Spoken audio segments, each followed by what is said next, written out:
developing in Ethiopia. My question was this, that without engineering industry, I don't really see any good news about that. I have a 40 years manufacturing experience. I used to manufacture 70% Fiat tractor and Massey tractor in Pakistan, in Karachi. And I was in textile industry and also into construction. So my question is this, that why haven't you mentioned anything on light engineering? Because basically, without micro, small, medium enterprises, the growth will be very difficult. But I must congratulate you for a very good presentation where you literally explained everything. But I'll be very happy if you could let me know. Another question is a simple one, is you mentioned about the industrial park where you would give land or shed free of cost. I appreciate if you can really explain it. Thank you very much. The question is development of semi.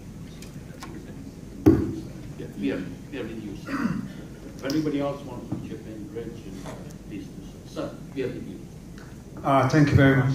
I didn't outline the different sectors that the government is now promoting. If I may highlight the key sectors we have focused, one is what we call light manufacturing. Light manufacturing includes apparel and textile, leather and leather products, including shoe. It also includes agro industries and food and beverage. These are all what we call light manufacturing. We are focusing on these sectors because of the export earnings and the job creation capability. The second category we have broadly is what we call import substitution, and Saad was making his rationale about the importance of this sector. So import substitution and basic industries. Here we include equipment manufacturing, which is also linked to light engineering or industrial engineering, pharmaceutical, steel and building manufacturing, like breweries for local market. All these are could be, when I say brewery, I am referring like malt plants, where malt will be substituted to substitute the imports of malt plant currently. In fact, in malt industry, we have attracted now 3 of the largest European companies: Bort Malt, Euromalt, and another third one from France and Holland. So there is immense opportunity. I didn't indicate the detailed incentives. I know that incentives are, for me or for investors, sweeteners. They are additional sweeteners. The most important is the country should have infrastructure, should have good business environment. So the incentives we have for manufacturing, which are oriented to export, is they get 10 years zero income tax privilege. They don't pay any taxes for 10 years. For all export goods, they are exempted from VAT and from sales tax. In addition to this, they get land freely, and energy, etc., are also additional incentives. In industrial parks, the model we provide is you can rent the sheds, you can buy the sheds, you can get land, and you can build also your sheds. Thank you very much. Reg, do you want to come in on this? No, fine. Is good. All right, Sal.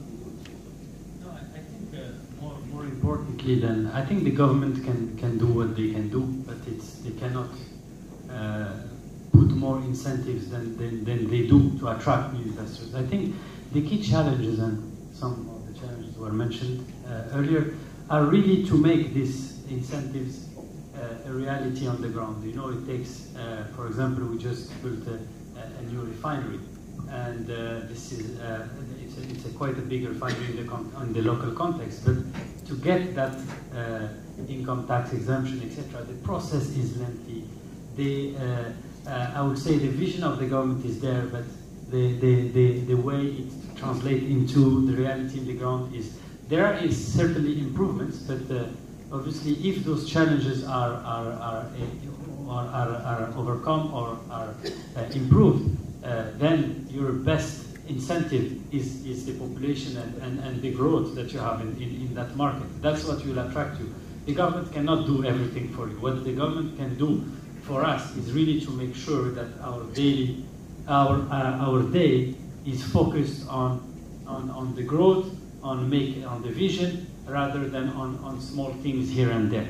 And that's really the key challenge. That's what will make your growth, the growth of Ethiopia, go from 8% to 13, 14% possibly. Okay, John, we are with you. Can you give him a mic, please? John, there's a mic behind you. Thank you very much, Lord Sheikh, and John Small, Eastern Africa Association. And as you've mentioned very kindly, we're taking a mission to Ethiopia next week. The question, I know we're going to take over 40 people, this is the 4th mission I've taken there, is going to be, Dr. Arkebe, about foreign exchange. I ran a company in Kenya for many years, and we had the same system there, foreign exchange allocations, until the Minister of Finance freed it all up. This had an initial shock. I'm an economist like you.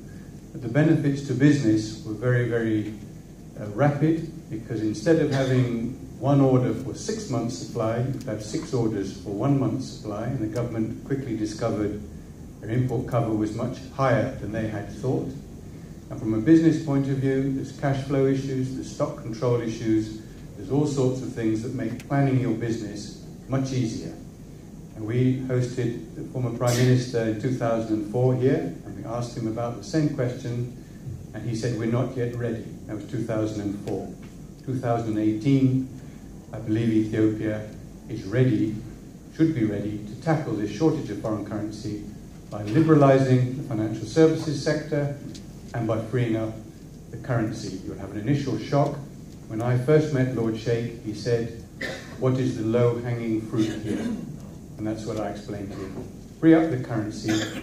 Money is the lubricant for business. And unless you can get hold of it freely, foreign exchange in particular, the efforts of the private sector are going to be facing severe difficulties. Thank you, John. I think you made a very important point. Your Excellency, I think it's a very important point. Yeah, I agree with John. On the foreign exchange, this has been a critical binding issue. And the way we see it is, I was looking at, I think BBC for one channel, BBC, some years back. It was narrating about the 70s, where UK, British tourists going to continental Europe were given £60. They were only allowed to take £60. 50, yeah. So, and if you look at one of the fastest growing economies globally, China, in the 80s they had terrible shortage of foreign exchange. So the reason that is quite short is we are having high growth.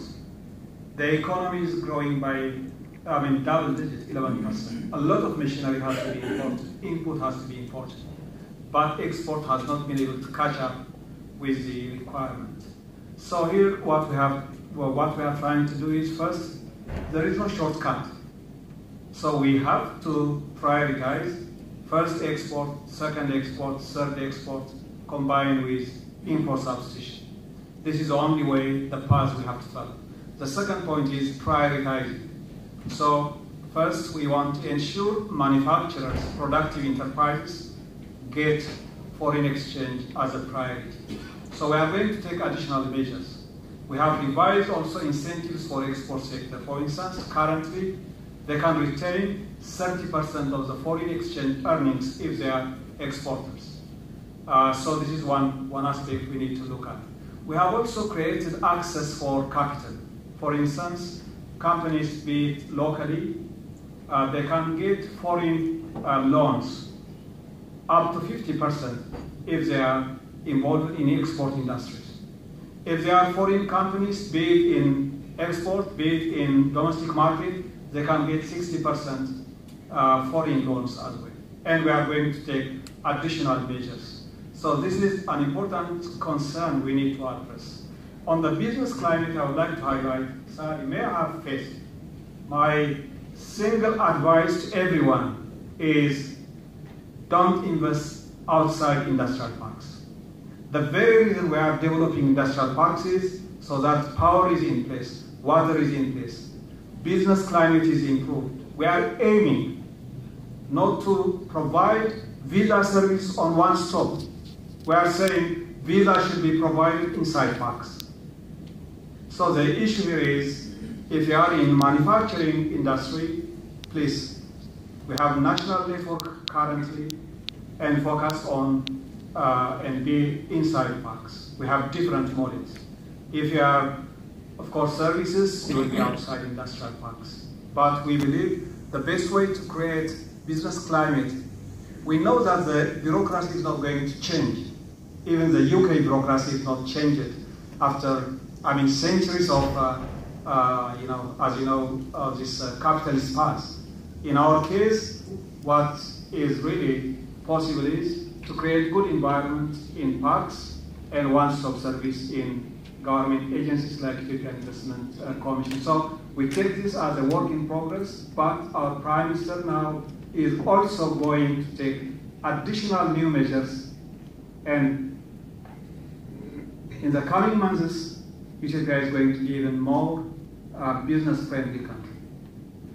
Thanks indeed. I don't know how much time we have. Just last question. So there you are. I think the lady put her hand up before you, sir. So, yeah, if you can identify yourself, madam. Yes, the last hello. question. I think Altam is bleeding down my neck. I need to finish. I try to be quick, so to give the floor. My name is Francesca Secondari. I'm a partner of an international law firm, and it happens that we opened an office in Addis Ababa a few years ago. So I've been studying for our clients on a standalone basis the legal framework to invest in Addis Ababa, and I think it is an amazing legal framework with respect to especially industrial parks, and also the foreign exchange system from a legal perspective has no limits, because the repatriation of dividends is allowed, and especially there are very few limits to enjoy the foreign exchange and repatriation of dividends. My question is regards the industrial parks, and is more to the businessman of 54 Capital in Peters. As we see the legal framework is so friendly, and actually we are encouraging our clients to look at industrial parks first. What's the challenge from a business perspective? Because in reality, what we see is that our clients are not so keen to actually invest in industrial parks.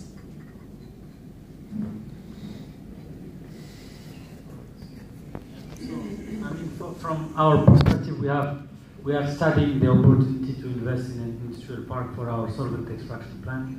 This is from a strategic point of view, being next to a port in Dire Dawa makes a lot of sense for us, close to the supply of grains and oilseeds, and being close to Djibouti.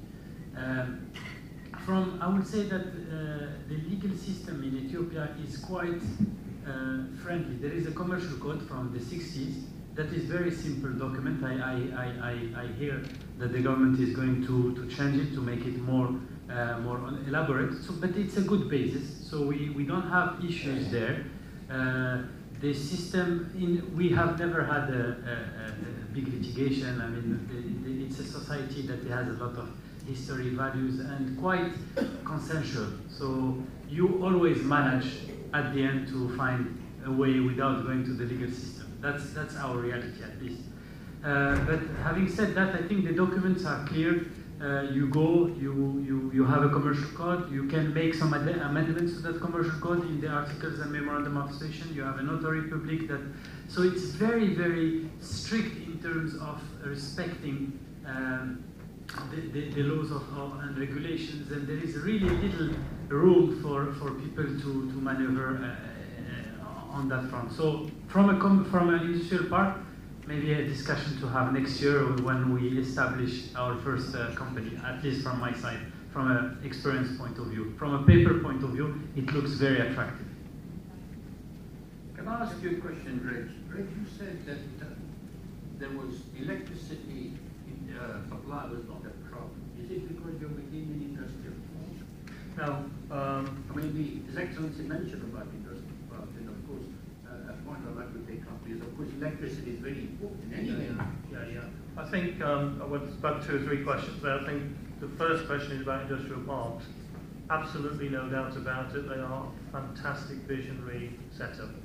Depends on where you're coming from and what your business is. So if a company like ours, where we have 5 factories already established, not in a park, then it's for me to pick up all my skilled people and suddenly move it all to the park probably doesn't work from where I am right now. But if I'm a new investor coming in and I'm going to make something, and the factories are all brand new and the services are all brand new and the people are there, honestly, it's very, very serious. The very first parks, there were 1 or 2, and they're in different regions of the country. Now there are so many parks coming. You can actually have a look, and definitely if we go to the next level up in terms of manufacture, it's high on our list to look at the parks. I do think it's had some growing pains because the vision of the parks is so big. How do you train all 60,000 people? How do you train 60,000 people in a year? You can't. So it has to grow into its space. But you know what, where it is now from where it started, it's coming and it's coming fast. From an electricity point of view, definitely, when you come to Ethiopia, you have to think differently. So in the UK, you think overheads are very expensive, you think electricity is very expensive, and you must buy the freehold, because that's what we're all brought up on. Ethiopia is the exact opposite. Your cost base and your overheads are lower. Electricity is actually very cheap. It's a different environment. And you don't have to buy your freehold, because actually you can have a very long leasehold. So you don't put your capital into that, you put your capital into the equipment, the machinery and the setup. And you have to change your mindset. So electricity, good because it's cheap and there's more of it coming. Where the government have struggled in recent years is the rate of production of electricity is so quick that it's the distribution network across the country and the rapid growth in the country that's been a bit slower. But quite sincerely, we have problems with interruption. We've got generators in place to support it. But compared to 10 years back, it's massively better and it's growing all the time. So I hope that helps. Yeah, good. Thanks very much. I'd like Your Excellency just to say the final words. Thank you. If I may, close, please. thank you, Honorable Professor. Thank you. If I may comment on some important inputs, I would encourage SARC and other companies involved in an equity fund to expand their operation.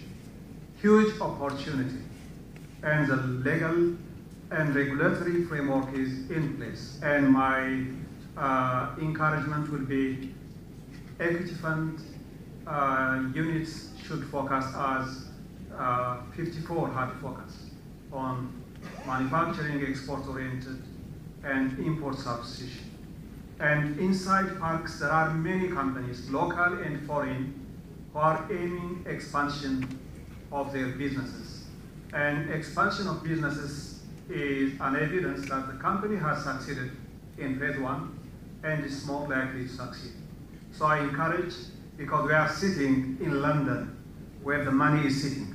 So I encourage capital fund and equity fund companies to explore the market in extensive way. The other element is development of industrial parks is also permitted for private companies or by joint venture.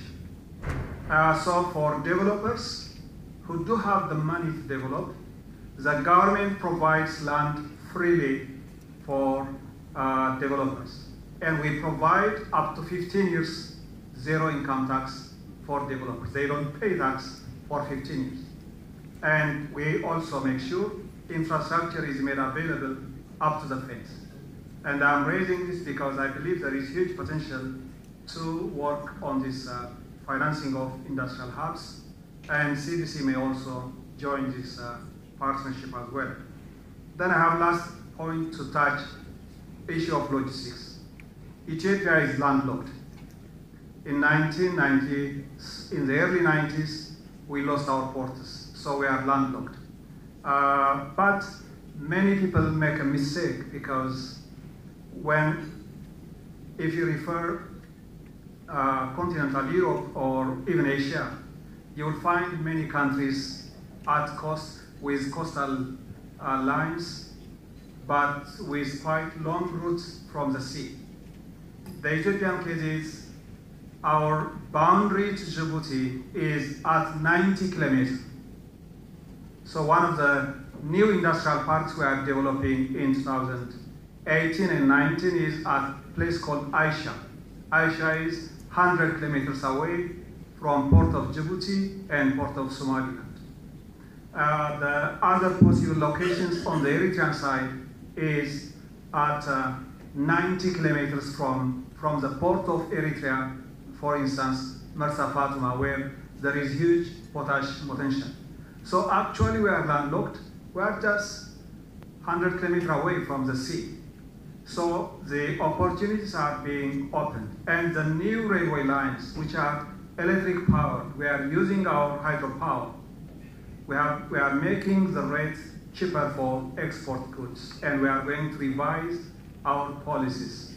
So this will create and will make the export industries more competitive. So we very much are keen. What I would like to promise to you is, I'm not going to tell you that everything is rosy in Ethiopia. There is no country which is rosy. Tell me an example. Which country? Germany? UK? US? There is no place where everything is rosy. But the difference is the government is quite keen to listen to investors' complaints and try to address. And we do our best to make our bureaucracy, especially investment related, to make it more transparency, to have more transparency. Let me give you some example why major brands invested in Ethiopia. The first time, they export many countries. They would usually go to Kenya, Uganda, Tanzania, Ethiopia, and finally they decided to invest in Ethiopia. And the reason was clear. They said Ethiopia does not have port, Kenya doesn't have Mombasa, and also Tanzania doesn't have a port. But we have seen the government is keen to support investors and to make the business environment to make it more responsive. So what I would guarantee you is it's bumpy. There is always bumpy, and as the Honorable Lord said, let's call it challenges. And it's only through addressing challenges the country moves forward. The difference is the government is ready to support, to listen, and to improve together with the investors. Thank you very much.